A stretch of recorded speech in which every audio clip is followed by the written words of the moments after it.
Careless with Cash, the Empire. And we're back, episode 11, World Soccer Daily. I'm your host, as always, Kurtis here with Dupe. How you doing, man? I'm good, boss. How are you? Before we start, teeth brushed, lips moisturized, hair's a little nappy, but I got to get a haircut in a couple of days, so we'll see how that goes. But do you approve of everything I have right now? Do you approve of how I look right now? We approve what you got on. All We're right, not cool. starting the show off with this. As long as Dupe approves, we can have a good show today, guys. We're going to have a great show. We here. We are here. Well, we're going to get into some good stuff today, guys. We're going to talk about the knockout stages, of course. We're going to get into the We're going to get into the MLS as well. This season's just starting. Got a couple interesting stories out of America. But first, let's talk about Raheem Sterling for a second, Dupe. How do you feel about his debut in the Eredivisie? I'm happy with it.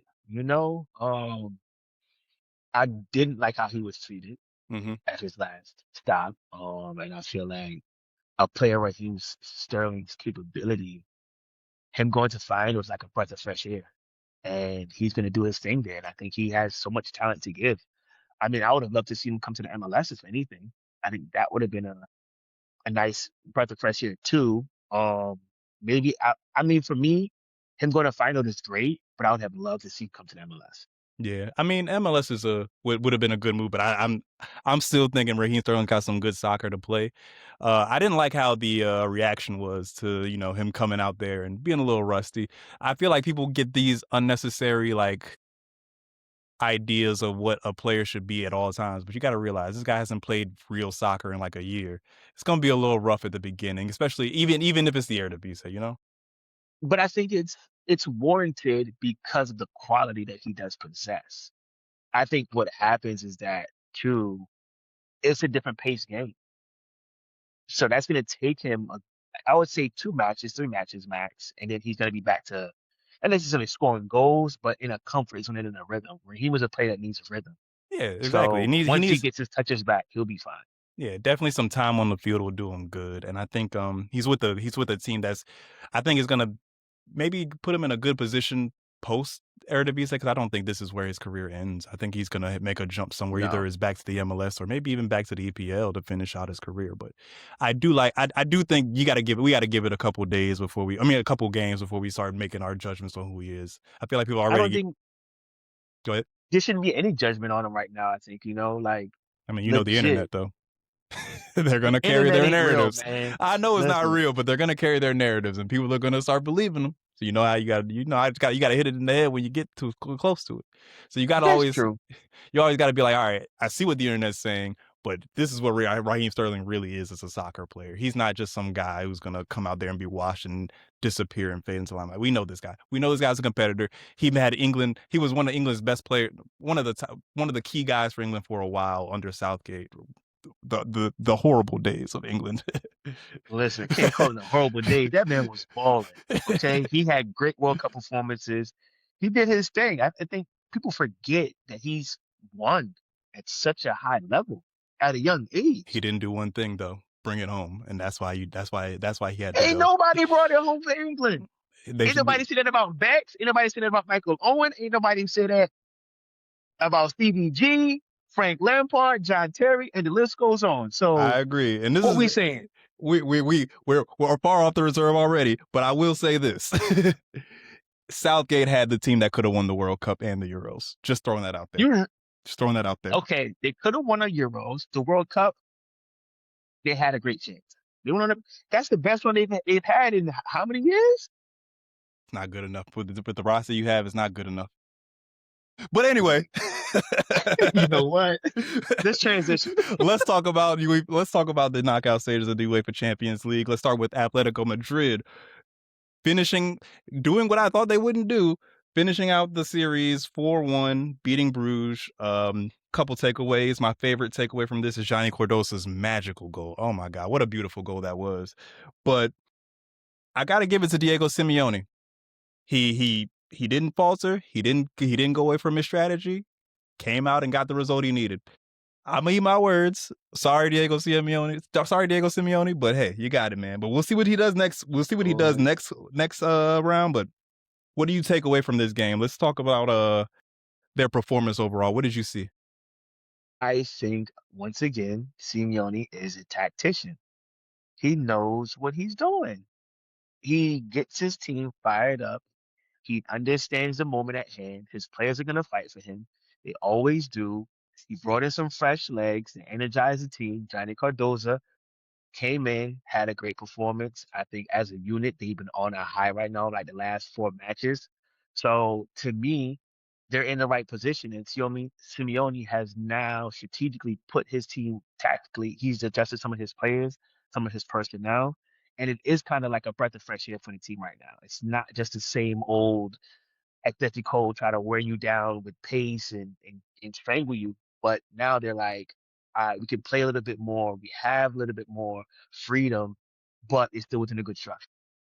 Now, how did you feel about that first half? Because I'll say this, even though he did come off with the result that we expected to come, it did look like it was going to be, for me at least, the initial thoughts during the game was, okay, this might not be where I think this might not end the way I think it should.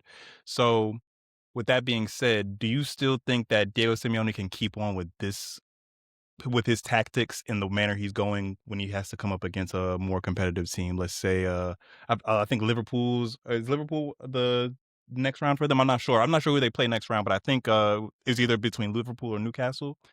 You If think it's Liverpool, he got that. I think they have the pieces to beat Liverpool. If it's Newcastle, he got that. Now, if you're talking to like to PSG or anybody else, different ballgame. So why And do the you reason think? why I say Okay, go ahead. no. The reason why I think he has it is because his counterattack is there. I mean, if his back line a little slow, yes, which is going to happen. The man just beat Barcelona though, and still didn't have no possession. So let's not take away what he has done with less. I think the biggest thing that we do have to add to it though is that he does have younger, fresh legs to put into play right now, and they're performing. Yeah. So I think for me, that's just the biggest takeaway. That Club Rouge they're a pretty good team. They're pretty solid, but tactically, Simeone knows he just had the upper hand in that. All right, let's evaluate some of these players' performances during this game. Then, Alexander Surloff, what do you rate his hat trick in terms It's a of hat trick. quality? It's a hat trick. It I don't mean, matter. hold on. Let me It explain. don't matter. It does matter. I'm just trying to. Hey, we're talking soccer here. Come on, man. Evaluate. Let's talk about what do you think of the hat trick? How did you feel during it? I mean, it's not a wowing hat trick. It's not one of It's those definitely. like he had these great goals. It's one of those. I'm a striker and I got my three and I hit my bonus. Yeah, he did hit his bonus.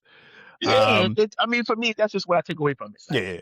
I couldn't sit here and say like, oh yeah, he had this great. You know what I'm saying? Mm-hmm.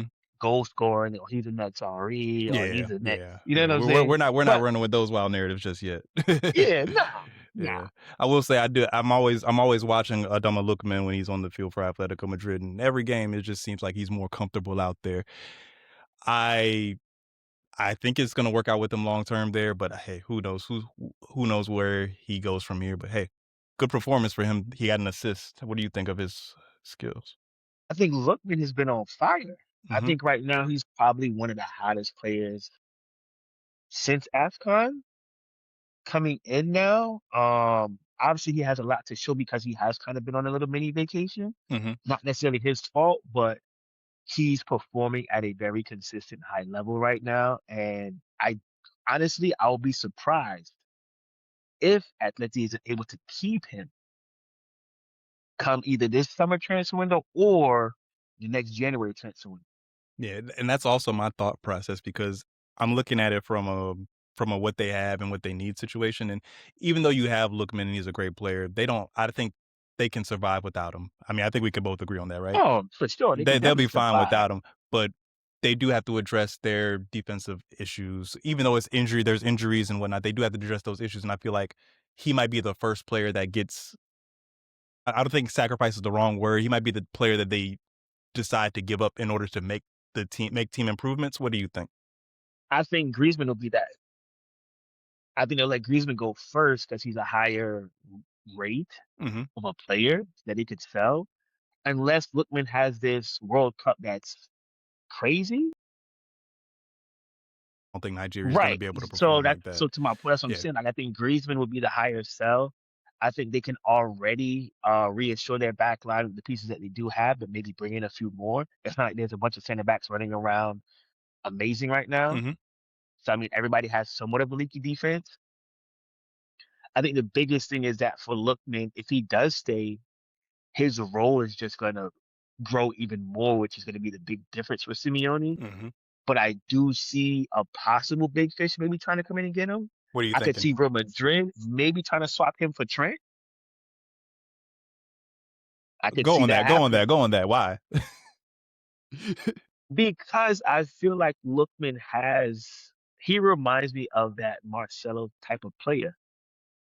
And right now, I think Trent just hasn't fit into that Real Madrid picture as consistent as we thought. Granted, he has been hurt, but I just feel like Lookman has that up and down prowess that really is it. And I think Trent might fit better with an Atleti style of play, which is more kind of a Simeone tactic, kind of similar to what his roles with Klopp at Liverpool, where he can distribute, he can come into the midfield a bit, but still playing his position as an outside back. I think Lookman provides a lot more creativity, and I could see that just being a swap. This is me though, like online speculation. I going understand. on. Yeah. I mean, it's definitely something interesting, but we'll see what happens with that. But I mean, Atletico Madrid, like I said, looks good going into the next round. We'll see where they end up and how they do. But hey, for now, that was a great game.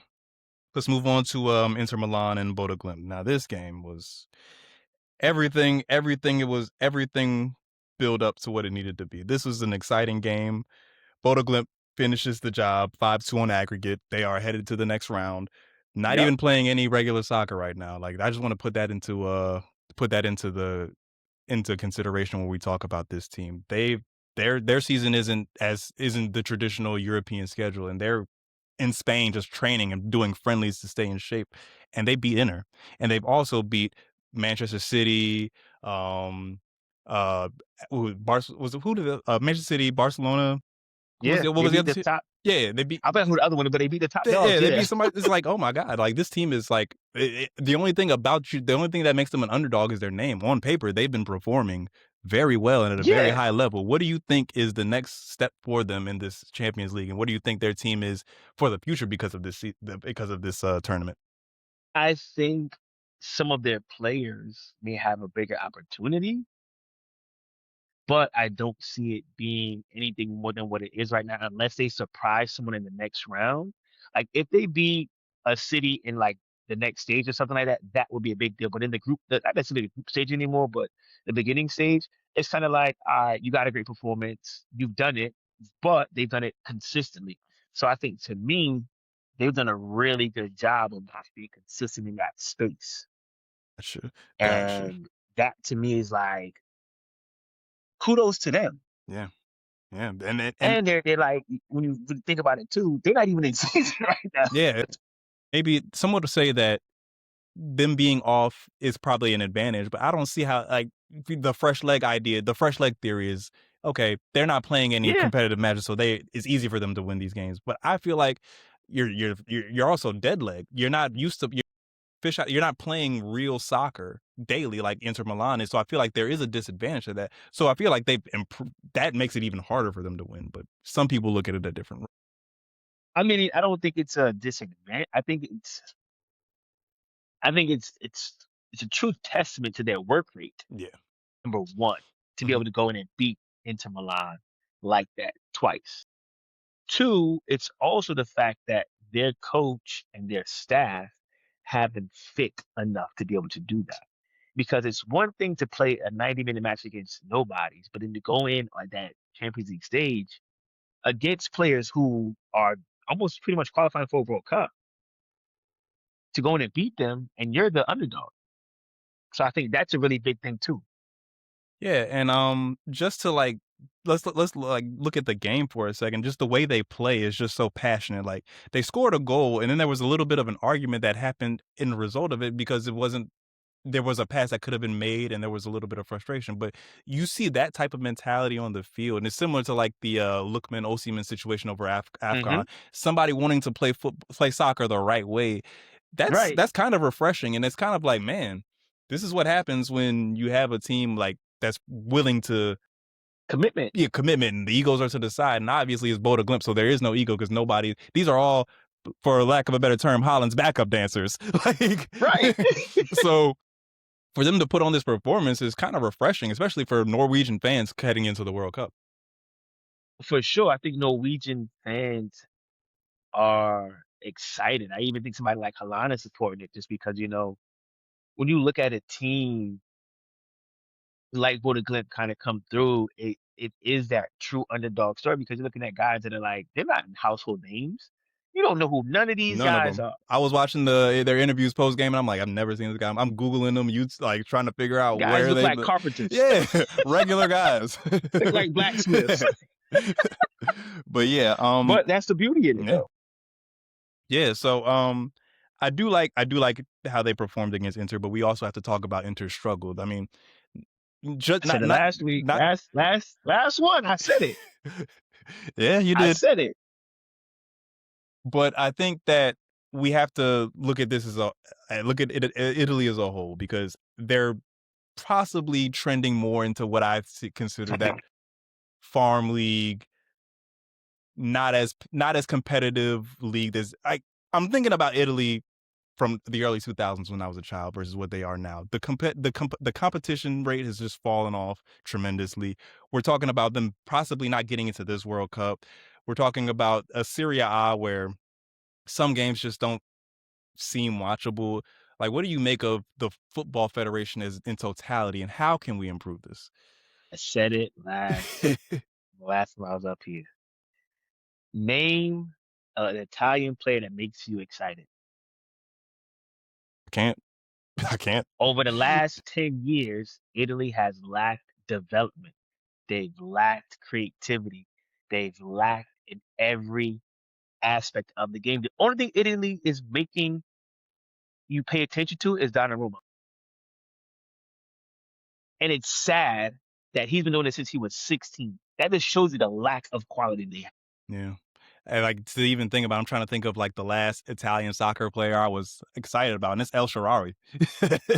And how long ago was that? Exactly. You got to think about it. You went through El Shaarawy, Balotelli, or after the Totti's left, after the Rossi's left. I mean, I'm trying to even think of a play. Jorginho was probably the last Italian player. He was probably the last big guy. Chiesa right now at Liverpool. He's a sub. Yeah. Like, you don't even mention Italian players in any conversation right now across the world. They're not even players that you are sought after. The only player from Italy that is sought after is Donnarumma. That is it. They lack development. The culture of the Maldinis and all that has been.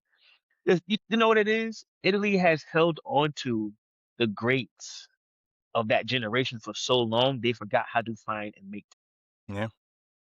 So all they've had and what they've done, which is the opposite of what you would expect a country like Italy to do, is they've imported nothing but Scandinavian players. Yeah. I mean, so when you really look at the Italian league, it's a farm system due to the Scandinavian players. Yeah, and I feel like they're getting into that Bundesliga mentality where it's just develop, sell, don't care about winning. But who are you selling to? You're not selling your own talent. There's a difference. The Bundesliga is selling German players. The Italian league is selling Slavic players and Scandinavian players. They're not selling Italian. Yeah, I mean, no one is buying an Italian. They're not selling Italian players. I understand that, but I mean, at the same time, they're just, in their mind, it's the business model. We're selling players to make money, or each club. So who? You only have Americans, Slavic, and Scandinavian. That's it. It'd be one thing if you selling Italian players. Every other country is selling their own players. Think about it this way: when you say AC Milan, you say Rafael Leao, you say Christian Pulisic. No Italian. You say Inter Milan. It's an international business now, buddy. They're selling international players. Everybody's selling their players. Every country's selling their players, but them. Hey, they don't have enough. I don't even think they have enough talent to field a team that you could even recognize. That is true. That is true, and I agree with you. But at this point, there's nothing you can do about that except hope that they're building something in their academy similar to something that France has. But They're not. it's not. Hey, that's what they have to do. Moises Kean is probably the most talented player right now in Italy.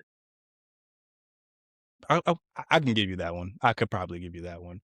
But at the same time, it's just you don't know who's the guy. There ain't nobody. There's nobody performing. No one. There's nobody performing well enough to even have that argument right now to say who's the best Italian. Italy don't have one because they can't even find them. Put it this way: if there was an Italian player that was good enough, he would be on one of the top 3 clubs, and he's not. That is fair. That is fair. But what do you think happens with Inter Milan post this? Like, how do you think they come back from this? They don't change anything. You don't think so? Nothing? You don't think anything? They haven't changed anything in 5 years. They pretty much had the same team. But don't you think losing to a Bodo Glimt would actually be the climax that stops that? Because you're losing to a Liverpool in a knockout stage or losing to a Benfica even would probably be more understandable. But to lose to a team like this who's not even playing regular ball right now, it does have to be an eye-opener. Like, you can't just lose this game and just be like, okay, well, we'll just go back to playing the way we used to play. No, you have to change something. It's an eye-opener for the country itself. But it's not an eye-opener for the club when your top talent is already over the age of 37 years old. If people, like, put it this way, to give it some perspective, if people consider the MLS to be the retirement league, the so-called retirement league, what do you call Serie A? That the let's look good league, because what I think people are doing, well, not what I think, what I know it now is a lot of players are going to Italy to make to boost their stock and then get out and go somewhere else and make that quick. But who has boosted their stock and gone anywhere? I mean, you can look at, I'm not going to say it works out perfectly, but you can say, look at Romelu Lukaku. When he was in Serie A and then came back to Chelsea for a little while, he did have a little sense of, okay, maybe Romelu Lukaku is a. And where is he now? He's back. But what I'm saying is, that's what they're, but hear me out. What the plan was, it didn't work out for Big Rom. I'm gonna give you that right off the back. But the plan was to go to Italy, build my stock up, then go somewhere and get some money, play bigger soccer, play somewhere else that's a bigger club. But again, you're right. It did not work for him. But that is what I think the strategy is for a lot of people who do end up in the Serie A. No one has gone anywhere from Serie A. I'm gonna show you how bad it is. Where's Rafael Leao going? Rafael Leao has his own problems. We're not going to put that on Italy. Rafael Leao has an inconsistency issue that doesn't have anything to do with Serie A. That's just him as a player. Where's Christian Pulisic going to go? He can go to a lot of places. Like let's not pretend the Christian Pulisic cannot. No, he can't. He can't go back to the Premier League. I don't think that's the best place for him. But he could definitely play somewhere. Let's say like France. Let's say like where, for who? He could play for Monaco. You're bugging. No, I'm not bugging. What do they have? They don't have any. They don't have any. Just because you don't know the name of the player, don't mean they ain't got talent. I'm not saying they don't have talent. I'm not saying that Christian Pulisic doesn't have talent. But what I'm saying is this: the Italian league has become the bottom tier out of the big leagues where people go to get players from. Just feel like put it this way. McTominay went from being a sub at Man United to a star, to player of the league. Yeah, you're right. To a star. Perspective. But I would also argue that McTominay was not utilized properly at Manchester United. A lot of players. But guess what? Guess what? That's one club. That just shows you, though, he was a sub. He wasn't even getting 90 minutes. It's his life. My man, he looked like Pirlo in Napoli last season. Tis life, my buddy. But let's go. Let's transition over to the MLS. The season is kicking off. A couple great games, but let's just talk about one in particular. The one that is the most important one, obviously. It's LAFC versus Inter Miami. Inter Miami got the brakes beat off of them 3-0. Great game in totality, I would say. I just want, before we start getting into the actual game and everything that happened post-match with Messi and the referees, I just want to talk about Heung-min Son. I love seeing that man play. He is a breath of fresh air every time he's on the ball, no matter where he is. Oh my God, just excellent ball every time he plays. He's so cute. You see how he like elevates this entire LAFC team. It's just almost like, man, like what a player that I feel like was underappreciated in Europe. Honestly, it's because he was too loyal to Tottenham. That's another story for another day. But man, great talent. Shows you what real leadership can do and what a great play. I personally do think he ends up LAFC ends up winning the Champions League, the MLS Cup this year. But we'll see. This season is very I think he's up and down. To your point, he was a great. Mm-hmm. He was a great buy for LAFC because when you think about players that come from Europe or come from anywhere to the MLS, that transition or their impact doesn't always hit. Son's impact hit immediately, but he's also been he's embraced the league, which is great to see. Mm-hmm. And I think that's the other big part. I mean, for me, I think Danny Bwanga is unreal right now. Well, yeah, an amazing player as well. And it's just I don't know. Pace. I don't know if it's necessarily that he's being elevated by some, but it's just like, man, like everybody on the team just looks good. Like they look so well prepared for this game. Or maybe it's just maybe it's because it's the first game. You're trying to perform and show what you're going to do this season. Obviously, you can only take a little sample of what the season could be from it, but it just looked like more than an MLS game to me. The quality looked better. Obviously, you got Messi and Son on the field, so obviously that helps. But you have quality on the field yeah, for sure. It's not. This isn't the average MLS soccer game, obviously. Oh no, not by any means. But to win 3-0 is a big statement. Yeah, and let's talk about that for a second. So, what do you make of this game? Do you think Inter Miami's kind of losing their way, or do you think this is just rust? This has been Inter Miami. I mean, this happened last season. Yeah, it did. Their defense is not the best again. I mean, when every other pass has to almost go to Messi, it's like, yeah, what are we doing? There is no game plan at that point. It's just Right. it's middle school ball. Pass it to our best player and just hope we win. It worked for him last year, but how long can you do that? Yeah, I mean, when you pretty much, and I mean, DePaul is there, but it's like he's not a midfielder that can make things happen. Mm-hmm. So when you really look at the Inter Miami breakdown, they're not a full constructed team. It's more so we have a couple pieces here and there, but we're not a well-constructed team. LAFC is the example of a well-constructed team. You look at their pieces like, okay, that makes sense. That makes sense. They have players that can be dynamic from the back to the middle to the front line. You look at Inter Miami and you're like, I don't see where these pieces all fit together. Yeah. And now to compound on that, what do you think is going to happen to Inter Miami, let's say post Lionel Messi? Do you think there's a fall off? Do you think there's a contingency plan that comes in place? Because I think that's the most important part of this whole process.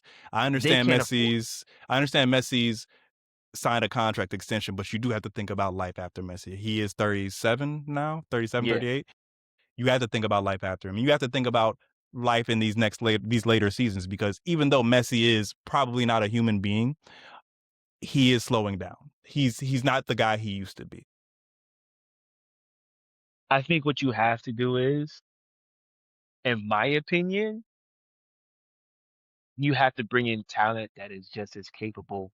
And I think what I would see them doing is if I was them, I would go sign a Diabala, mm-hmm. bring somebody like that in. I would bring in, somebody like a Sadio Mane. I would bring him there, to a team like Inter Miami. You want to bring in fresh name. Like I said, Raheem Sterling, again, another player who I think would be perfect in the dynamic. He's Jamaican. He has an English background already. Miami's already there. Perfect setup. Yep. So I think you have to figure out a way to construct a team of not necessarily another older player, but a player still of relevance. That's going to give you 2 to 3 good seasons where you're going to keep that fan base, because you don't want to do kind of like what happened to the Galaxy where you go from David Beckham to nothing. And I want to spring back into that before we start talking about what Messi did. What do you think about LAFC and their pure dominance of LA right now? And honestly, the West Coast of soccer, like LAFC, just to me is still an expansion. They just came on the scene and they've already blown the Galaxy out of the water, and they've already done essentially what we said we think Inter Miami needs to do post Messi is have that contingency plan, because I've never seen a team that's been so consistent through Gareth Bale, through Heung-min Son. They've always found the right designated players. They've always found the right players to support them. What happened to the LA Galaxy? I think, being a former, Galaxy and player and run the organization. That's actually why I wanted to ask you that. For everybody that doesn't know, Dupe used to play for the LA Galaxy. To me, what has happened is you went to develop through your youth talent, but you also had to rebuild. But they did also just win the league only like 2 years ago. They just won MLS Cup. So it's not that it's, they fell off so long. I think what happened is they're just fall like off the was Lakers. Fast. Yeah. It was just a quick fall off for a good couple of seasons. They went through a lot of injuries and they kept trying to plug and play guys that just did not fit. And I think when they had Ricky Puig there, he came in, he balled out. His injury, freak injury. He's been out 2 seasons now, so I think like that's been a big hit for them. But I still think they have a great team. It's just not filled with names. Marco Royce is there, and that's who we know, but he's not accompanied by the talents like an LAFC that have, a song, a Boanga. Like those are talented players that can literally isolate and win a game. Yeah. Yeah. Galaxy doesn't have that. And LAFC has become the destination for that. It's Miami has become the destination. So Galaxy just has to work a little bit harder on those household names that they want to bring in. And also just get back to dominating ways the way they used to. But they did just win the league 2 years ago, so not that far off. They're not that far off, but yeah, I'm with you on that. But I do think the fall off that has happened, and then the fan support fallout as well with like protests going on. It's just like it just doesn't look good for the team, and it's going to be hard to bounce. It's hard to bounce back when you fall off that hard, even if you just won 2 years ago. Yeah, true. Very true. It's just one of those things, and it's always curious because I always looked at the LA Galaxy as the LA Lakers. Like you're the team in the MLS. To me, it's DC United, LA Galaxy, Chicago Fire, maybe. But those 3 teams to me are like the important, like foundational teams of the MLS, similar to like football with like the Bears and the Packers situation. Yeah, Chicago Fire's falling off a long. Yeah, that's. I didn't even really want to mention them because I was like, they're gonna get a nice new stadium though, right? No, for sure. They are getting. It's gonna be by the water, it looks cool. The cold.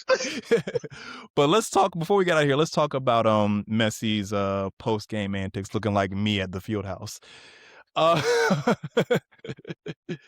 So after the game, he decided he didn't like how the game went. He tried to have a little conversation with the ref in the locker room post match, and somehow, some way, the ref got a 5-match suspension and is no longer allowed to ref Inter Miami games. I'm going to just start by saying this. I love Lionel Messi. Lionel Messi is the greatest soccer player of all time. He's the GOAT. He's the LeBron James of our sport. He's the LeBron James of all sports, probably. That's another debate for another time. But we cannot let Messi have this kind of control. And let me land a plane real quick for a second. I'm gonna just talk into the future. I'm gonna talk into the future for a second. Kylian Mbappe. That's the name I'm gonna bring up. He's great. He's a great player right now. He's doing his thing in Europe. Eventually, I think he does end up in the US. I think he becomes the next big name that comes to MLS like Messi, and we sign him for a crazy amount of money. Where similar situation with Messi, we're gonna have the entire league pay for him to get here. If you're letting Messi do this, imagine what Kylian Mbappe is gonna do when he gets to the MLS. You can't let the control of the league be in the players' hands. Like I'm all for players having the freedom to express themselves and do what they need to do, but you cannot let Messi determine who gets to do what in the because at that point we're ruining the credibility of the game. You see? But I think what you have to then do is you can't point the finger at Messi. Who's his owner? You know good and well that Messi said, if that dude comes and correct any game that I'm in, I will not. If he is at the field, if he's in the stadium when I'm in there, I'm not playing. He said that to somebody. Who is his owner? Who's Messi's owner? Who owns Inter Miami? Well, David Beckham. But I mean, exactly. And what did David Beckham do when he was here? Yeah, he did this. I mean, again, too much control. Too much control. But it's the thing about it is you're in a country that the game doesn't have, and I want to say this in the best way, but it doesn't have regulation for great players. I'm sorry, say it again. I knew you. it doesn't have regulation for great players. So when great players come to this league, they literally do what they want. So it's not like you're the Premier League where there's like a conduct or an order. You know what I'm saying? Like, even if a guy's making X amount of dollars, he doesn't flaunt it that to that extent. Here in America, we had guys just making $500,000 and thinking they were ruling the world. So you got to take into account that the league itself does not conduct or have that control when it comes to players of Messi, the David Beckhams, the Henrys, that type of quality, that type of impact. They don't know what to do with those guys. Those guys come over here and say, I'm not playing on turf. What you gonna do? Force me to play? No. I want a quarter of my jersey sales.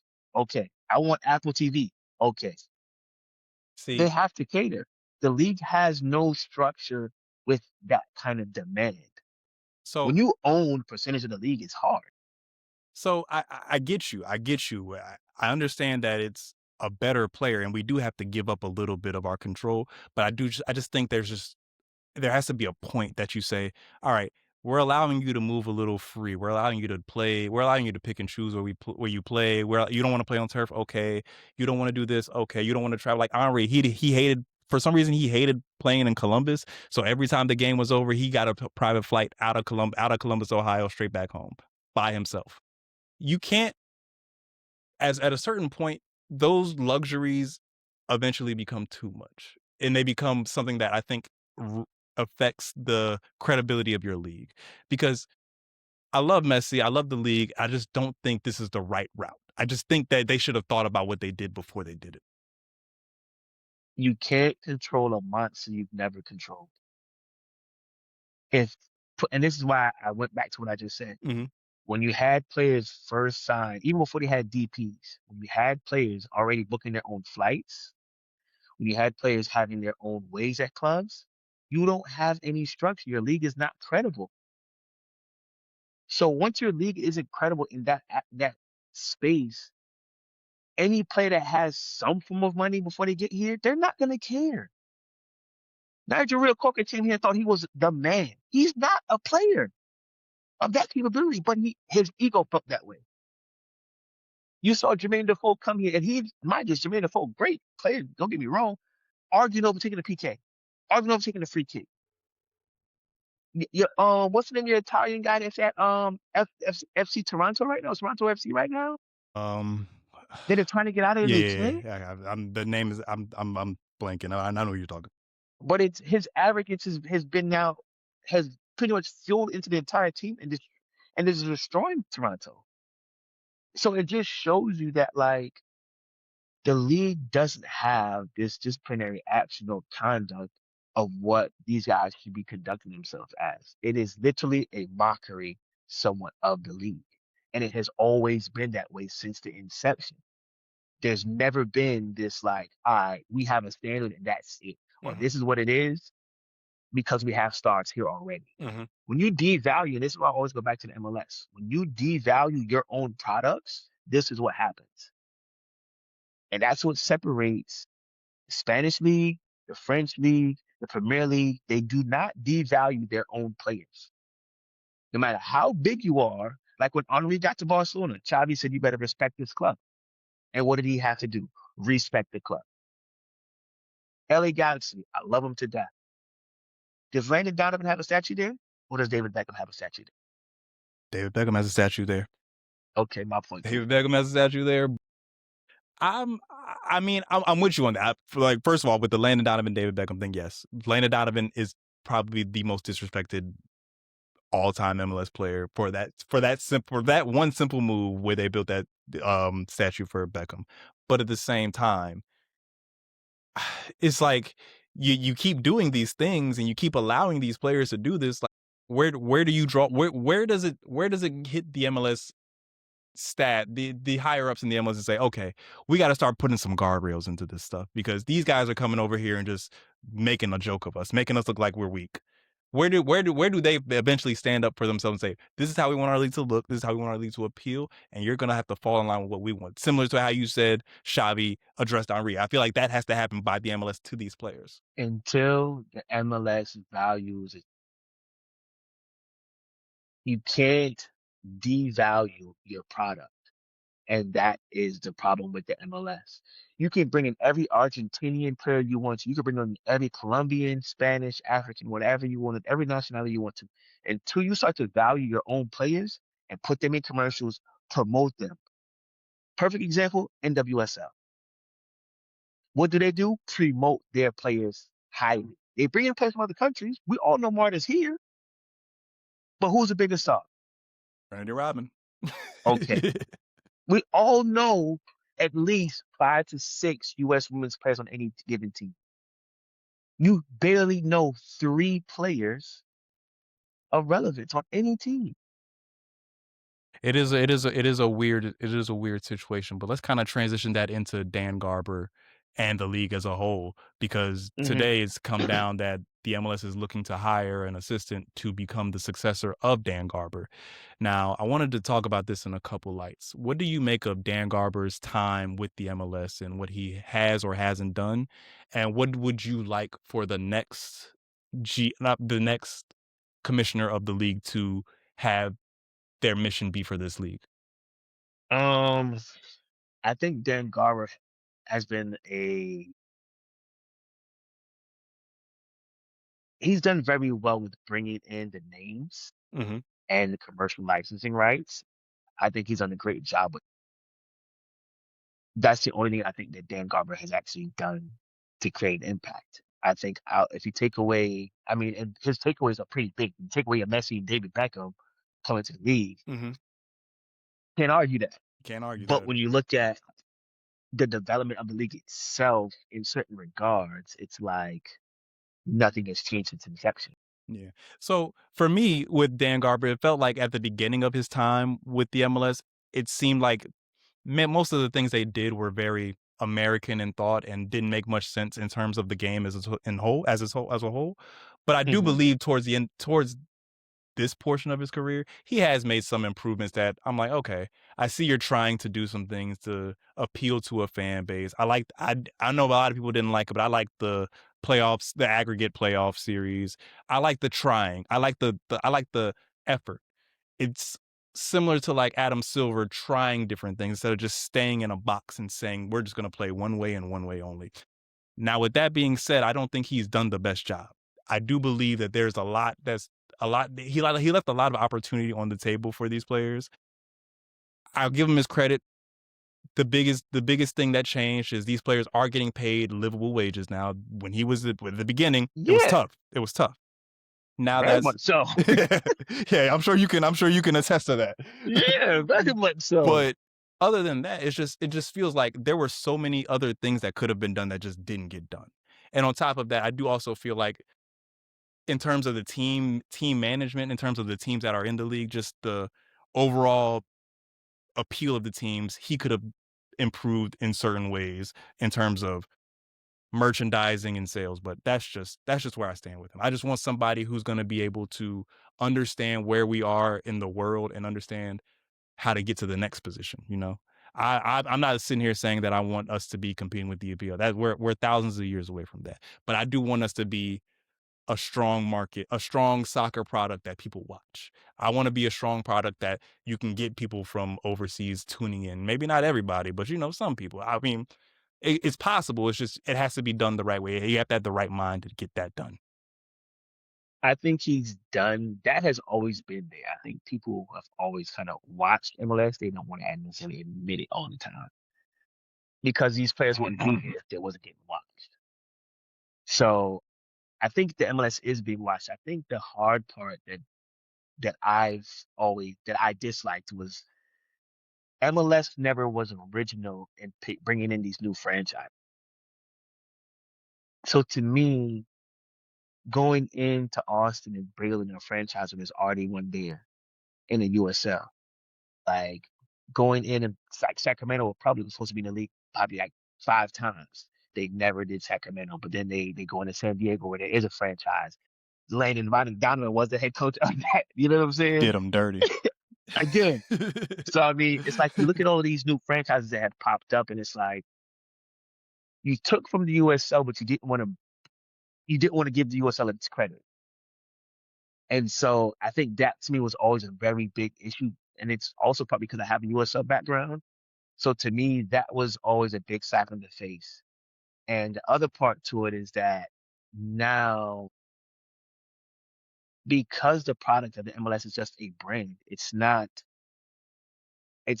necessarily this league of like you see all this talent and things are like growing. It's kind of plateaued to some degree. Mm-hmm. And I think the biggest part to that is that Adidas deal. That Adidas deal has limited what these clubs could actually become. That clear choice and like differentiating like who is who, Mm-hmm. style and Gotcha. creativity. Like you can't do that when one organization runs the entire thing.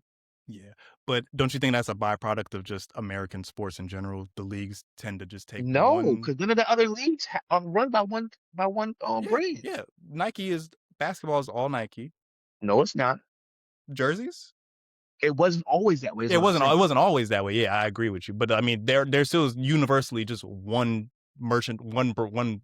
sports brand that's clothing the entire league. What you're saying To is an you want extent, if I'm understanding what you're saying is you say you want individual brands to sponsor teams, right?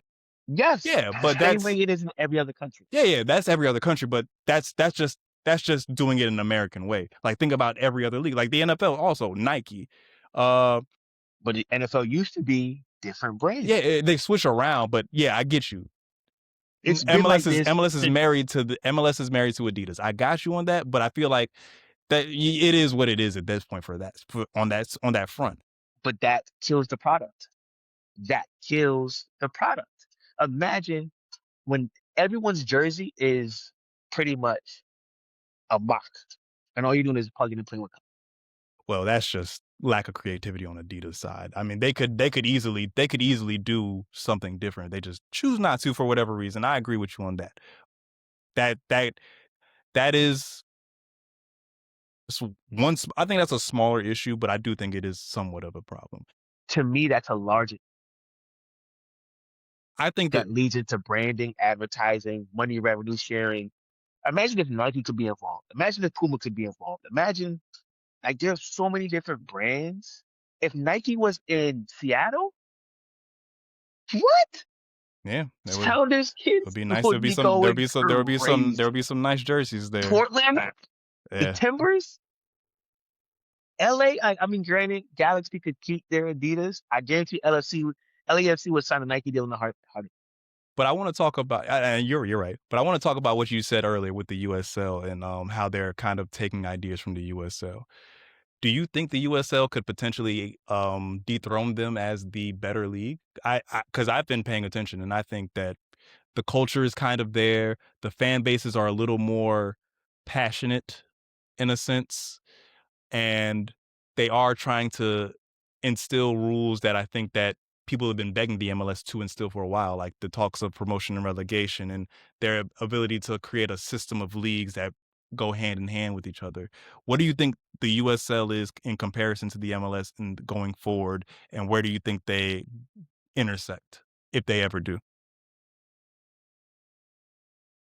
The hardest part about it is that the USL has done everything the right way. The MLS has benefited from it and not having. Go And deep that is the dive best on way to that. do that. So the USL has pretty much, they've always had different tiers. Like you played your summer league, it was USL. You played as a college player, a young player coming up, your USL, making a USL roster that was your like starting point of your career. And then from there, you would only hope that, yes, you get called into a first team, you go to the combine. Like USL has all the tiers. So it always is going to make sense for USL to be down. The MLS doesn't have any tiers. It's just MLS and that's it. Well, they're trying to do it with the MLS Next Pro and but it's too late. It's way too late. And this is the being in both, I've gotten to see it, and it's like if MLS would have merged with USL 12 years ago, we'd be in a much better situation. But because MLS itself as a brand just wants to stay here and control everything else underneath it, is what is wrong. USL has built men's, women's divisions from top all the way down to youth. USL has that. MLS doesn't have that. There's no connection from MLS to the youth side except for MLS Next Clubs now, which it just started. While USL has been doing that for over 15 years. So that USL grassroots, that USL pipeline has always been there.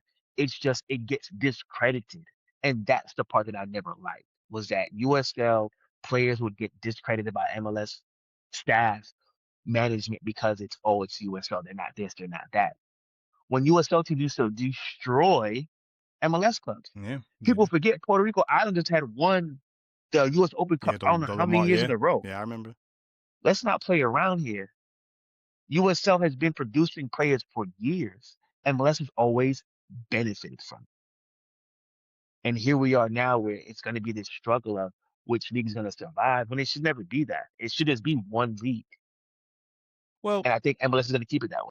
And I mean, and I'm with you on that. And I agree that, the MLS does benefit from all the good that the USL does. But I got to give the USL their credit too, because I see Europe kind of overlooking the MLS to recruit right deep into the USL. Like, look at Davion Kimbrough. There's talks of him getting trials at Real Madrid sometime in the future, and he's only like 15 years old. So I do think that internationally, it is known that, yeah, the MLS is the main league there, but they got guys in other leagues too that maybe not be showcased as well, but there might be some gems there that you can find and build something out of. So I think that the best route for the USL, saying all that is to try to run their own race and maybe try and appeal to people and just hope for the best. But I'm with you.